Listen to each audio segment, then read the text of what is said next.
انسان کی یہ فطرت ہے کہ جو چیز مفت میں ملتی ہے اس کی قدر و قیمت کا احساس نہیں ہوتا۔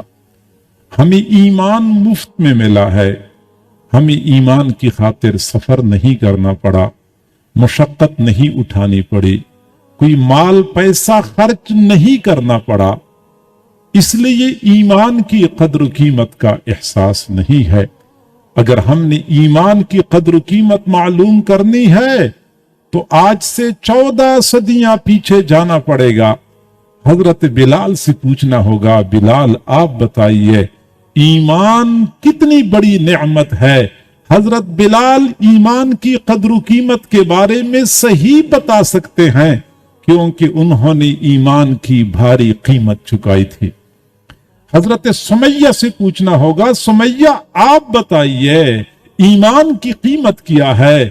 حضرت سمیہ ایمان کی قدر و قیمت کا صحیح بتا سکتی ہیں کیونکہ انہوں نے ایمان کی خاطر اپنی جان کا نذرانہ پیش کیا تھا۔ تو جنہوں نے ایمان کی خاطر قربانیاں دی تھی، جنہوں نے ایمان کی خاطر مشقتیں اٹھائی تھیں، تلخی ترشی برداشت کی تھی، ان سے بندہ پوچھے کہ ایمان کی قدر و قیمت کیا ہے۔